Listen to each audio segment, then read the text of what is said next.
தேவனுக்கே மகிமை உண்டாவதாக. இந்த புதிய நாளிலும் கர்த்தர் உங்களுக்கு அருளும் ஆறுதலின் மன்னா. உன் வாழ்க்கை இருளில் முடியாது. உதிக்கிற சூரியனைப் போல உன் பாதையை நான் மென்மேலும் பிரகாசிக்க செய்வேன். நீதிமொழிகள் 4:18. நீதிமான்களுடைய பாதை நடுப்பகல் வரைக்கும் அதிகமாய் பிரகாசிக்கிற சூரிய பிரகாசம் போல் இருக்கும். கிறிஸ்துவுக்கு பிரியமானவர்களே, விடியற் காலையில் சூரியன் உதிக்கும் போது வெளிச்சம் குறைவாக இருக்கும். ஆனால் நேரம் செல்ல செல்ல அது முழு பிரகாசத்தை அடைகிறது. அதுபோலவே உங்கள் வாழ்க்கையின் ஆரம்பம் சிறியதாகவோ அல்லது இருண்டதாகவோ இருக்கலாம். ஆனால் முடிவு மகிமையாக இருக்கும். யோசேப்பின் வாழ்க்கையை பாருங்கள். அடிமையாக போன பாதை, சிறைச்சாலையின் இருளெல்லாம் அவனை தடுத்து நிறுத்தவில்லை. தேவன் அவனது பாதையை எகிப்தின் அதிபதியாகும் வரை மென்மேலும் பிரகாசிக்க செய்தார்.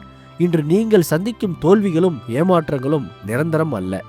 நீங்கள் நீதியாய் நடக்கும்போது தேவன் உங்கள் வாழ்க்கையை நாளுக்கு நாள் உயர்த்துவார். உங்கள் இருள் விலகும் நேரம் வந்துவிட்டது. சோர்ந்து போகாதீர்கள். உங்கள் வாழ்வின் உச்சி வேலை இனிமேல் தான் வரப்போகிறது. ஆமேன். ஜெபிப்போம். என் அன்புள்ள பரிசுத்த பரலோக பிதாவே, இந்த புதிய நாளுக்காக உமக்கு ஸ்தோத்திரம்.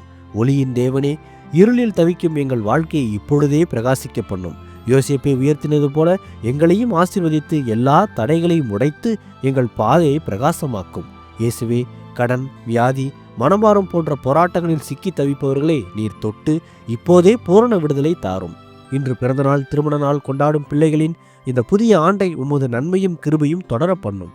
பிதாவே, இயேசுவின் வருகையில் நான் அவரோடு எடுத்துக்கொள்ளப்படும்படி என்னை தகுதிப்படுத்தும், தயார்படுத்தும். இயேசுவின் நாமத்தில் ஜெபிக்கிறேன், நீங்கள் நல்ல பிதாவே. ஆமேன்.